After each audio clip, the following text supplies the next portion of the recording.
कहानी शुरू होती है डेविड नाम की एक लड़के से। समझ लो उसके पास सब कुछ है, पैसा, लुक्स, बड़ी कंपनी और न्यूयॉर्क में एक आलीशान घर। वो अपनी लाइफ को लेकर बहुत बेपरवाह है, उसे किसी चीज की टेंशन नहीं है। फिल्म की शुरुआत में ही एक बड़ा अजीब सीन आता है। डेविड अपनी कार लेकर निकलता है और देखता है कि पूरे न्यूयॉर्क शहर की सड़कों पर एक भी इंसान नहीं है।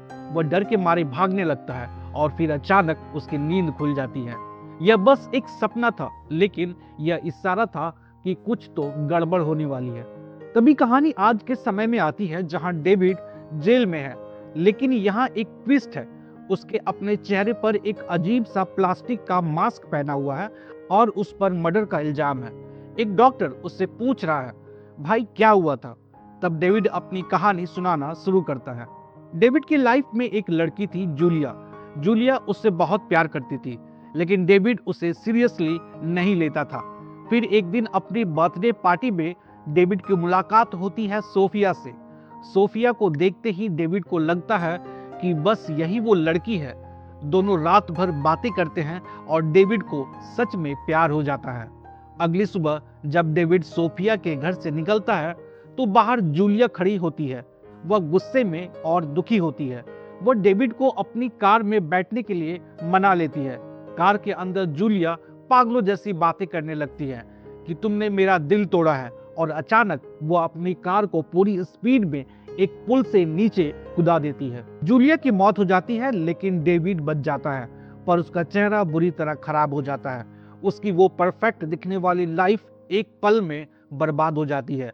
अब उसके पास ना लुक्स रहे ना वो कॉन्फिडेंस। एक्सीडेंट के बाद डेविड का चेहरा पूरी तरह बिगड़ चुका है। डॉक्टर उसे बताते हैं कि उसका चेहरा पहले जैसा ठीक नहीं हो सकता। अब डेविड वो पुराना कॉन्फिडेंट लड़का नहीं रहा। वह लोगों से कतराने लगता है और हमेशा एक सफेद मास्क पहनकर घूमता है ताकि कोई उसका असली चेहरा ना देख सके। डेविड को लगता है कि अब सोफिया उसे पसंद नहीं करेगी, लेकिन वह हिम्मत करके उससे मिलने जाता है। सोफिया और डेविड एक क्लब में मिलते हैं जहां डेविड शराब पीकर काफी हंगामा करता है। उसे लगता है कि सोफिया और उसका दोस्त ब्रायन उसके पीछे हंसी उड़ा रहे हैं। वह बुरी तरह टूट जाता है और नशे में धुत होकर सड़क पर सो जाता है। अगली सुबह सोफिया उसे सड़क पर सोता हुआ पाती है और उसे घर ले जाती है। यहाँ से कहानी में एक अजीब मोड़ आता है। सब कुछ अचानक से परफेक्ट होने लगता है। सोफिया उसे कहती है कि वह उससे प्यार करती है। डॉक्टर डेविड को बताते हैं कि एक नई टेक्नोलॉजी आई है जिससे उसका चेहरा बिल्कुल पहले जैसा, उससे भी अच्छा हो जाएगा। डेविड का ऑपरेशन सफल होता है और उसे अपना पुराना चेहरा वापस मिल जाता है। अब डेविड खुश है, उसका चेहरा ठीक है और सोफिया उसके साथ है। लेकिन अचानक चीजें डरावनी होने लगती है। एक रात जब वो सोफिया के साथ सो रहा होता है तो अचानक सोफिया का चेहरा बदल जाता है और उसे वहां मरी हुई जूलिया दिखने लगती है। डेविड घबरा जाता है। वह चिल्लाता है कि तुम कौन हो, सोफिया कहाँ है? लेकिन बाकी सबको वो लड़की सोफिया ही लग रही है। डेविड को समझ नहीं आता कि वो पागल हो रहा है या उसके साथ कोई बहुत बड़ा खेल खेला जा रहा है। डेविड को यकीन हो जाता है कि यह जूलिया है जो सोफिया बनकर उसे पागल कर रही है। गुस्से और डर में आकर वह उस लड़की को बांध देता है और अनजाने में उसकी जान ले लेता है। इसी वजह से डेविड जेल पहुंचता है और पुलिस उसे पकड़ लेती है। डेविड जेल में है। उसे समझ नहीं आ रहा है कि उसने अपनी प्यारी सोफिया को मारा है या जूलिया वापस आ गई थी। यहीं से वो डॉक्टर मैकेम के साथ अपनी यादें सुलझाने की कोशिश करता है। डेविड को रह रहकर जूलिया का चेहरा दिखने लगता है। कभी उसे लगता है कि वह सोफिया के साथ है तो अगले ही पल उसे जूलिया दिखाई देती है। वह पूरी तरह से पैरानाइड शकी हो जाता है। उसे यकीन होने लगता है कि उसके साथ कोई साजिश हो रही है। जेल में बैठा डेविड डॉक्टर को चिल्ला चिल्ला कर कहता है कि मेरा चेहरा अपने आप बदल रहा है, यह दुनिया असली नहीं है।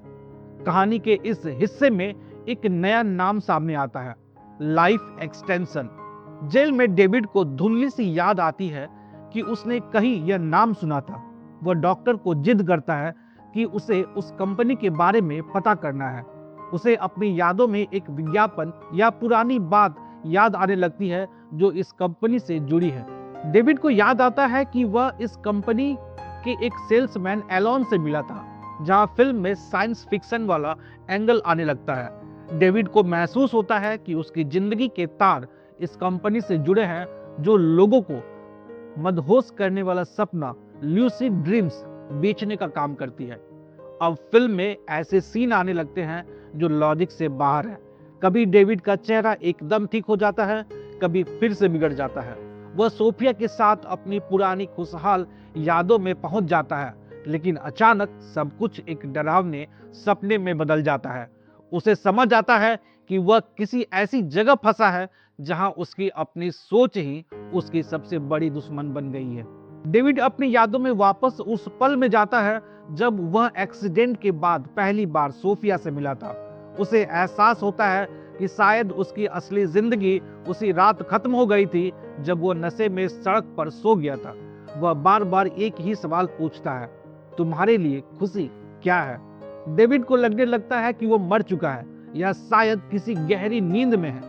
वह डॉक्टर को लेकर उस लाइफ एक्सटेंशन कंपनी के दफ्तर पहुंचने की कोशिश करता है ताकि इस रहस्य को सुलझा सके। वहां उसे एंडमैन में एक आदमी मिलता है जो उसे बताता है कि वह असल में टेक्निकल सपोर्ट है। डेविड को पता चलता है कि वह कोई सपना नहीं देख रहा है, बल्कि वह पिछले 150 सालों से जमी हुई हालत में है। सच्चाई यह है, वो जो क्लब वाला सीन था जहां डेविड नशे में सड़क पर सो गया था, असल में डेविड वहीं अकेला मर गया था। मरने से पहले उसने लाइफ एक्सटेंशन नाम की कंपनी के साथ एक कॉन्ट्रैक्ट साइन किया था। कंपनी ने उसकी बॉडी को फ्रीज कर दिया है और उसके दिमाग में एक ल्यूसिड ड्रीम, एक ऐसा सपना जिसे आप कंट्रोल कर सके, डाल दिया है। डेविड को बताया जाता है कि जो परफेक्ट लाइफ वह जी रहा था सोफिया के साथ, वह बस एक सॉफ्टवेयर का हिस्सा था। वह सॉफ्टवेयर का नाम था वैनिला स्काई, जैसा पेंटिंग में आसमान दिखता है, रखा गया था। गड़बड़ तब हुई जब डेविड की असली डर और जूलिया की यादों में उस सॉफ्टवेयर में एक ग्लिच पैदा कर दिया। इस वजह से उसे सोफिया की जगह जूलिया दिखने लगी थी और उसका सपना एक डरावने सपने में बदल गया। एडमंड डेविड को एक बहुत ऊंची बिल्डिंग के छत पर ले जाता है। अब डेविड के पास दो रास्ते हैं, या तो वह फिर से अपनी याददाश्त मिटाकर उसी सुहाने सपने ल्यूसिड ड्रीम में वापस चला जाए और सोफिया के साथ नकली लेकिन खुशहाल जिंदगी जिए, या फिर वह इस सपने को तोड़कर 150 साल बाद की असली और अनजान दुनिया में वापस जाग जाए।